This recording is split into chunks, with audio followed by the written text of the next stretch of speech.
There is a specific kind of silence that arrives right before your life changes forever. It is not a peaceful silence. It is a heavy, suffocating stillness. It feels less like a sanctuary and more like a void. If you are listening to this, you are likely in the space between worlds. The old version of you, the one who tolerated mediocrity, the one who shrank to fit into rooms that were too small, all has died. But the new version of you, the one who stands in their power, has not yet been born. You are floating in the womb of the unknown. And the most painful part of this transition is not the confusion, it is the isolation. You look around at the people you have known for years, friends, family, perhaps even a partner, and you feel nothing. Or worse, you feel an aching dissonance. Their conversations feel trivial. Their concerns feel small. You try to explain the shifting tectonics of your soul, but your words fall flat. They look at you, but they do not see you. You may feel as though you have been abandoned by the universe. You may feel that you have made a mistake, that you have walked too far off the path, and now you are lost in the woods without a compass. I am here to tell you that you are not lost. You are exactly where you need to be. The isolation you feel is not a punishment. It is a quarantine. It is the universe clearing the stage, removing the distractors, and silencing the noise, so that for the first time in your life, you can hear the sound of your own true frequency. This is the dark night of the soul. But it is not the end. It is the pressure required to turn carbon into diamond. Let us explore why you are here and how to walk through the fire without burning.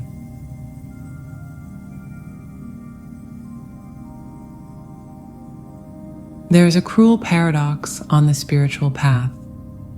You are told that if you heal your trauma, if you meditate, if you do the work, you will find peace. You expect the clouds to part. You expect a sudden influx of love, connection, and clarity. But for many of you, the reality is starkly different. Instead of peace, you find silence. Instead of connection, you find isolation. Instead of clarity, you find a fog so thick you cannot see your own hand in front of your face. You look at your life, and it looks like a wasteland. Friends have drifted away. Romantic interests have ghosted. Even your old hobbies feel flavorless. And the mind, the anxious, analytical mind, begins to panic. It asks, what did I do wrong? Did I take a wrong turn? Have I regressed? I am here to tell you that you have not regressed. You are experiencing a structural necessity of evolution. We are going to deconstruct exactly why this is happening. We are going to look at this not as a tragedy, but as a mechanism. We will look at the biology of your nervous system and the physics of your energy field. You are not broken. You are buffering. First, we must look at the body.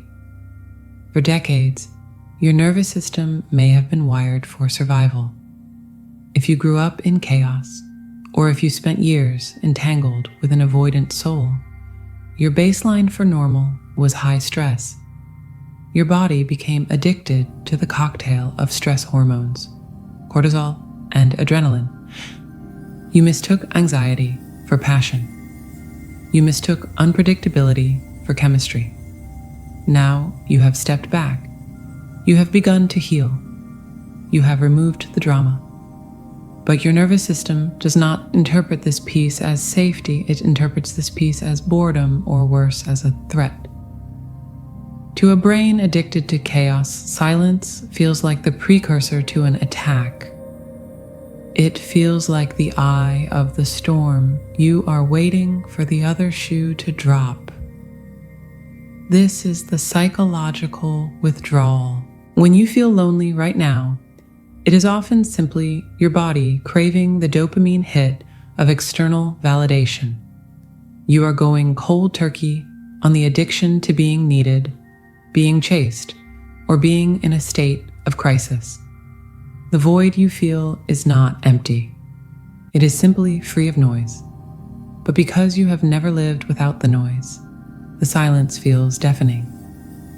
You must understand, healing does not feel like a spa day. Healing feels like the flu. It is a purge. Your body is recalibrating its baseline. It is learning that it is safe to just be without doing, fixing, or reacting. This is uncomfortable, but it is the discomfort of growth, not the pain of injury. Now, let us move to the metaphysical, the energetic reason for your isolation. This comes down to the law of resonance. Everything is frequency. Your thoughts, your emotions, your consciousness, they all broadcast a specific signal. For a long time, you broadcasted a signal that matched the people around you. You matched their complaints. You matched their limitations. You matched the chaotic dance of the anxious and the avoidant. But you have changed the station. You have raised your frequency. And here is the hard truth about physics. Dissonance cannot exist in proximity for long. The people in your life who are committed to their old patterns can no longer sync with you. It is not personal, it is vibrational. They literally cannot hear you anymore. Your words sound like a foreign language. Your presence acts as a mirror to their shadows, which makes them uncomfortable. So they pull away. This is why the tower moment happens. The structures of your life were built on your old frequency. As you shift, the foundation cracks. You lose the job that drained you. You lose the partner who couldn't meet you. You lose the friends who only loved you when you were small. This stripping away is known in alchemy as the nigredo, the blackening. It is the decomposition of the ego's attachments. The universe is clearing the stage. Imagine trying to bring new, beautiful furniture into a room that is hoarded to the ceiling with old, broken trash. You cannot. You are currently in the phase of emptying the room. It looks bare, it echoes, it feels lonely, but it is the only way to make space for what is coming. This brings us to the concept of the void. In spiritual psychology, the void is the liminal space between identities. You are no longer who you were, but you are not yet who you are becoming. The anxious heart hates the void. The anxious heart wants a guarantee. It wants to know when the partner is coming, when the money is landing. But creation requires a vacuum. Think of the womb. It is a dark, private, isolated place. Think of the seed in the soil. It must be buried in darkness to crack open. If you dig up the seed every day to check if it is growing, you kill it. You're being kept in isolation to protect your new energy. You're like a microchip being manufactured in a clean room. No contaminants allowed. If the universe gave you the big love or the big success right now, while you are still fragile, while your nervous system is still detoxing, you would destroy it. You would sabotage it with your old fears. So the universe places you in quarantine. It is not punishing you. It is preparing you. So why is this happening? Because you asked for more. Because you asked for truth. Because you asked for a love that is real, not a trauma bond disguised as a romance. The price of transformation is the loss of the familiar. The loneliness you feel is the cost of admission to your new life. Do not try to fill the silence with noise. Do not run back to people who hurt you just because the room feels empty. Sit in the empty room. Let the nervous system settle. Let the old frequency die. You are not alone. You are simply untethered. And soon you will realize that being untethered is the only way to fly.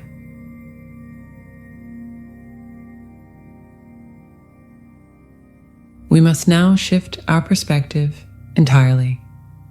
Up until this moment, you have likely perceived this period of isolation as a punishment. You perceive it as waiting. You feel as though you are sitting in the spiritual waiting room of life. You are tapping your foot. You are checking your watch.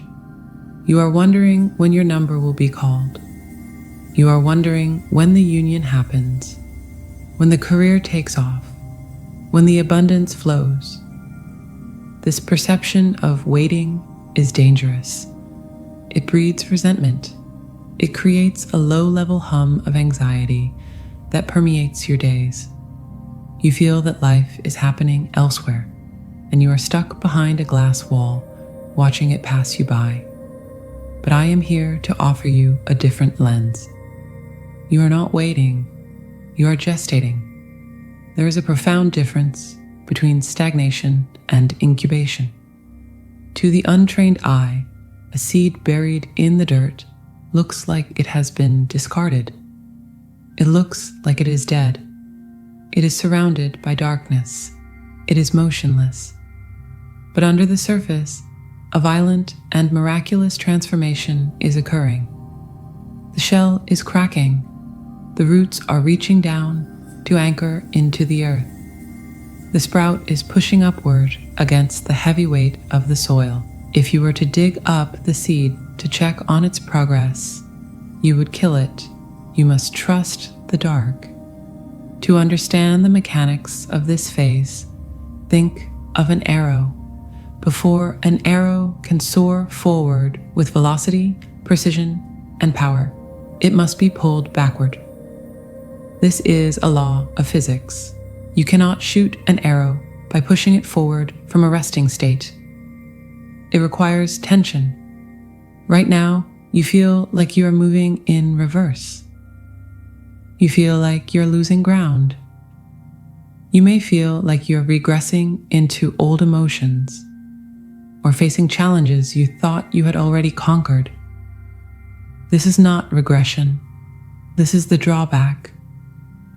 The further back you are pulled, the more tension is created. In your human experience, this tension feels like stress. It feels like pressure. It feels like the breaking point. But in the metaphysical realm, this tension is potential energy. The universe is the archer. It is pulling you back, stretching your capacity, testing your endurance, not to break you, but to launch you. The extent of your pullback determines the distance of your flight. If you have been pulled back into a deep, dark, prolonged period of isolation, it is because you are being aimed at a target so distant and so high that it requires an immense amount of energy to reach. You are not falling behind. You are gathering speed. There is another reason for your solitude, one that speaks to the specific role you play in your lineage. You are likely the cycle breaker. You are the one who agreed to metabolize the trauma of generations. You are the one who decided that the abuse, the poverty, the addiction, and the emotional neglect stop with you. This is a noble path, but it is a lonely one. Of course you feel alone. You're doing something that your parents, your grandparents, and your peers have never done. You are stepping out of the herd. Most people find comfort in conformity. They find safety in the shared misery of the collective unconscious. They bond over their complaints. They bond over their victimhood. When you decide to heal, you automatically separate yourself from the flock. Do not grieve the loss of the flock. Eagles do not fly in flocks. They find each other one by one at the highest altitudes. The isolation you feel is simply the space between the ground and the sky. You have left the ground, but you have not yet reached the height where the other eagles are soaring. Keep flying. You will find them, but you must be willing to fly alone until you do. This brings us to the ultimate paradox of the breakthrough. This is the hardest concept for the anxious heart to integrate, yet it is the key that unlocks the door. The breakthrough you are seeking is not external. You think the breakthrough is the return of the avoidant soul. You think the breakthrough is the apology you never received. You think the breakthrough is the financial windfall. No, the breakthrough is the moment you stop needing those things to feel whole. There is a metaphysical irony at play here. It is often called the law of reverse effort. You only get what you want when you no longer need it to survive. As long as you are screaming into the void, "I am lonely," the universe mirrors back more loneliness. As long as you are broadcasting the signal of "I need," the universe mirrors back the state of lacking. Desperation is a repellent. It is a dense, heavy energy that pushes away the very things you desire. When you chase, the object of your desire runs. This is true for people, and it is true for energy. The paradigm shift happens when you realize that you are not the chaser. You are the destination. The breakthrough occurs when you can sit in an empty room on a Friday night with no notifications on your phone and feel an overwhelming sense of peace. It is when you can look at the silence and see it as luxury, not abandonment. When you reach that state, the state of needing nothing, your magnetic signature flips. You move from a frequency of lack to a frequency of sovereignty. Suddenly, you become magnetic. The text message arrives. The opportunity presents itself. The new love enters. Why? Because you're no longer grasping at them. You are no longer trying to extract your worth from them. You are simply existing in your own fullness. You must become the thing you are seeking. If you want love, you must become love. If you want abundance, you must become the sensation of abundance, even if your bank account is empty. You must embody the reality before it manifests. So, stop waiting for the light at the end of the tunnel. Become the light in the tunnel. Understand that this darkness is a womb, not a tomb. Understand that the pullback is necessary for the launch. Understand that your solitude is a sign of your elevation, not your rejection. The major breakthrough is not something that happens to you. It is something that happens within you. It is the quiet, subtle shift from fear to trust, from grasping to allowing, from waiting to being. Once you make that shift, the dark night ends. Not because the sun rose, but because you finally opened your eyes and realized that you are the sun.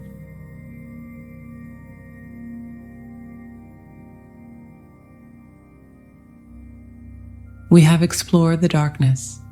We have deconstructed the reasons for your isolation. We have shifted the paradigm to understand that this void is a womb, not a tomb. But understanding the concept intellectually is only the first step. Philosophy without application remains just a theory. To truly transform, we must move from the head to the heart, and from the heart to the hands. We must integrate this wisdom into the very fabric of your daily life. How do we survive the silence without collapsing into despair? How do we navigate the days when the loneliness feels heavy and the breakthrough feels impossibly distant? We must move from passive suffering to active alchemy. We cannot force the sun to rise, but we can tend to the garden while it is still dark. Here are 3 internal shifts, 3 specific mental and somatic moves that you can begin to make today to integrate this new state of being. The first shift is the practice of radical neutrality. This is the art of separating the raw data of your life from the emotional story you tell about it. Human beings are narrative creatures. We do not just experience events, we interpret them. When you are alone on a Friday night, the raw data is simply, I am in a room by myself. That is a neutral fact, but your mind, conditioned by fear and scarcity, immediately attaches a story to that fact. The story says, I am alone because I am unlovable. I am alone because I am broken. I am alone because everyone else is happier than me. It is not the loneliness that causes your suffering. It is the story you attach to the loneliness. Radical neutrality asks you to stop the story. It asks you to become a scientist of your own experience. When the wave of isolation hits you, observe it. Do not judge it. Do not fight it. Simply say to yourself, I am noticing a sensation of loneliness. Stop labeling the silence as bad. Stop labeling the lack of communication from an unawakened counterpart as a rejection. These are just events. They are just weather. When it rains, you do not take it personally. You do not scream at the sky asking what you did to deserve the rain. You simply put on a coat or you stay inside. Treat your emotions like the weather. When the grief rises, let it rain. When the anxiety rises, let the wind blow. If you stop resisting the weather, it passes. If you stop attaching a story of victimhood to your circumstances, the circumstances lose their power over you. The monster under the bed is only scary until you turn on the light and realize it was just a pile of laundry. Radical neutrality is that light. The second shift is cultivating somatic safety. This is where we address the body. You can affirm positive thoughts all day long, but if your nervous system is stuck in fight or flight, your reality will not change. Your mind is spinning because your body feels unsafe in the void. You are accustomed to the high voltage energy of drama. You are used to the adrenaline of the chase, the cortisol of the argument, the dopamine of the reconciliation. Silence, to a trauma-bonded nervous system, feels like a threat. It feels like the calm before an attack. You must teach your body that peace is safe. You must rewire your biology to tolerate well-being. This requires a practice of titration. You cannot force calm. You must introduce it in small doses. Every day, I want you to spend just 10 minutes doing absolutely nothing. This is harder than it sounds. No meditation tracks, no audiobooks, no scrolling through your phone, no planning your grocery list, just sitting, staring at a tree, watching the steam rise from your cup of tea, listening to the hum of the refrigerator. In the beginning, your skin might crawl. Your mind will scream that you are wasting time. Anxiety will rise. This is the withdrawal symptom. When this happens, place a hand physically on the center of your chest. This simple touch activates the vagus nerve and sends a signal of safety to the brain. Speak to your body like you would speak to a frightened child. Say, I am safe in this stillness. I am safe here. I am the holder of space, not the chaser of illusions. By doing this, you are expanding your window of tolerance. You are building the capacity to hold your own presence. If you cannot be alone with yourself for 10 minutes, how can you expect someone else to be with you for a lifetime? You must become a safe home for yourself first. The third and final shift is the pursuit of microjoy. This is the antidote to the waiting room energy. Many of you are withholding joy from yourselves. You are waiting for the big breakthrough to give yourself permission to be happy. You are waiting for the partner, the money, or the resolution before you buy the nice sheets, or take the trip, or celebrate your life.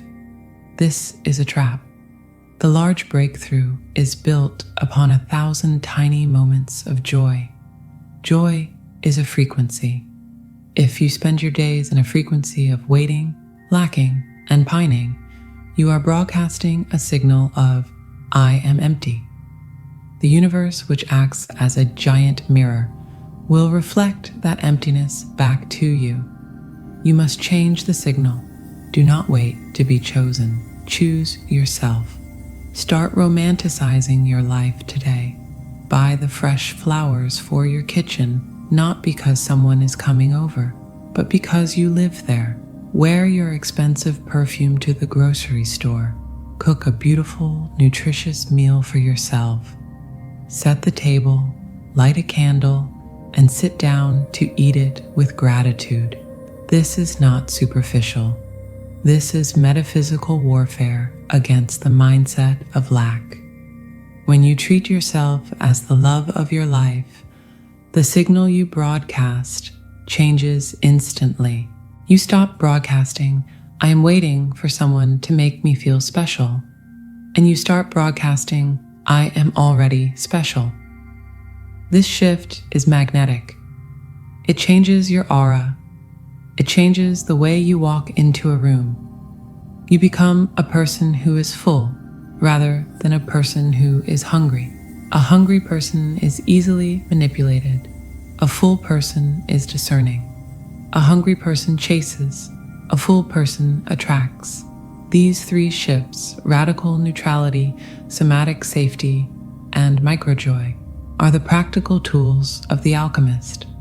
They are how you turn the lead of your isolation into the gold of self-mastery.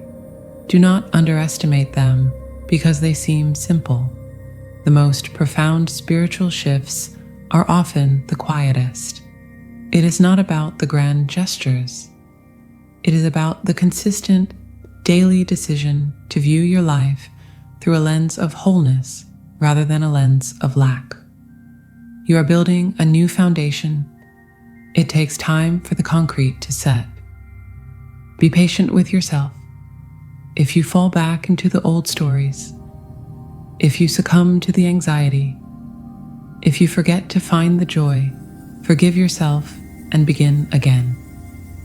The path is not a straight line. It is a spiral. You're circling closer and closer to the center of your true self. Keep going. The silence is not empty. It is full of answers, and you are finally learning how to listen. My friends, the night is always darkest just before the dawn. It is a cliche because it is a law of nature. You are exhausted because you have been fighting the current. You have been trying to swim back to the old shores or swim faster toward a future that isn't ready for you yet. Float. Just float. Trust the buoyancy of your own soul. The tides are turning in your favor, even if you cannot see the shore.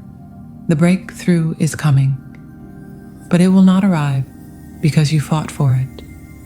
It will arrive because you finally made space for it. You are the vessel. Make sure the vessel is not cracked by desperation, but sealed with self-love. If this message found you in the dark, let it be your lantern. You are not alone. You are simply ahead of the curve. Walk in peace.